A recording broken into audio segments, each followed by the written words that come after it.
Hey guys, it's Emma and Christian here, and it's a bit late, but here's our Prey review.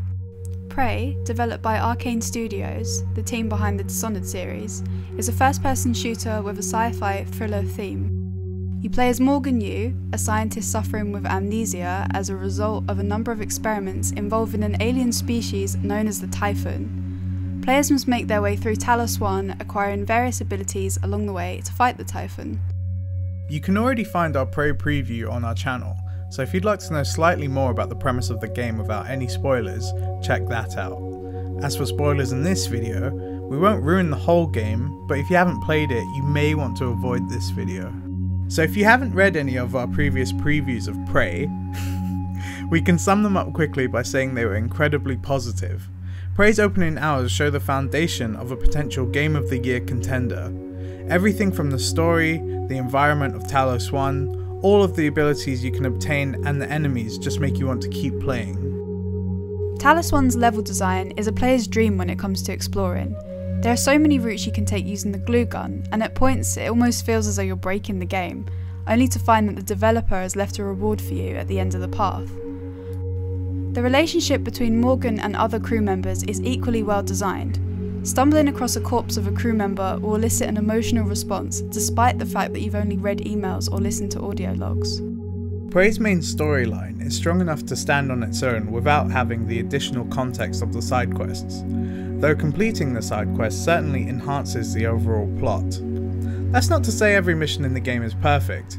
In fact, we'd argue there are a few in there that seem like busy work for the player. Thankfully, the majority of the game's quests are both fun and relevant to the story. The Typhon come in many different forms, each with their own strengths and weaknesses. Each encounter with the Typhon feels stressful as they're not easy to take out in groups. Our favourite variation of the Typhon is easily the Poltergeist. Not only is the Poltergeist able to mess around with the environment, it also takes the form of nearby objects and can turn invisible. Finally, killing one of these enemies feels rewarding. We just wish every fight could be like this. Unfortunately, the combat is where Prey begins to fall flat. After you complete the first few hours, enemies begin to appear everywhere, including areas you originally thought of as safe zones. Being forced into action at so many points highlights how poor the combat is. It's frustrating because you are constantly outnumbered and, more often than not, underpowered. The Typhon only drop tumours and organs when they die. These aren't particularly useful when you're out of ammo and health, which you will be after several fights in a row. I switched the difficulty down to easy after spending roughly 5 hours with the game. The amount of enemies coupled with the lack of ammo made me want to avoid the Typhon completely. The difference between easy and medium seems negligible as the enemies still flooded the space station. You think players would be able to balance this out by selecting a number of abilities that counter the Typhon. However, it soon becomes apparent that you have to make sacrifices when choosing abilities. Due to the lack of available neuromods, players may feel pressured into opting for boring powers, such as upgrading your inventory space or increasing your health pool. No one wants to put their hard-earned points into things like this, but you feel as though you have to as a result of the powerful enemies. Games like Resident Evil purposely avoid giving out too much ammo in order to keep players on their toes without making them frustrated. Prey gives you the option to make ammo with the fabricator, but even then you never feel like you have enough.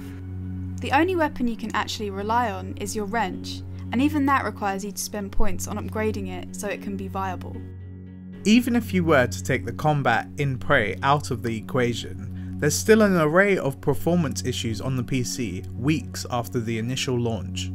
We both have powerful computers, but there's a certain area in the game where the frame rate drops below what we would consider to be a playable level.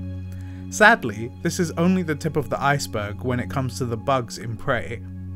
Upon arriving at the power plant, everything decided to break on me. At this point, my game would crash sporadically every 30 minutes or so. In addition to this, my frame rate problems worsened as it would plummet every 10 minutes no matter what area I was in. Funnily enough, the random crashes ended up helping me, as the only way I could fix the frame rate issues was to restart my game. There have also been reports of quests not completing, which I also experienced. Towards the end of the game, I was no longer able to complete the majority of my outstanding side quests. In addition to this, there's the issue of save game corruption, which luckily we didn't run into, but it doesn't surprise us considering the state the game's in. Prey is a game that we desperately wanted to enjoy, and we were really looking forward to. However, the bad aspects of the game cannot be ignored. We cannot recommend the PC version of the game at the moment due to the number of bugs, though if you really wanted to play it on console, then maybe you'd have a smoother experience. Even if Prey's most infuriating bugs were fixed, we'd still have a difficult time recommending it.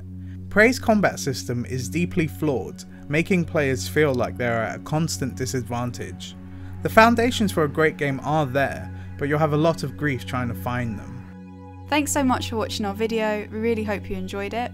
Have you been playing Prey on PC or console? Let us know what you think about it in the comments, and please remember to like and subscribe to our channel also. Have a good day and see you in the next video.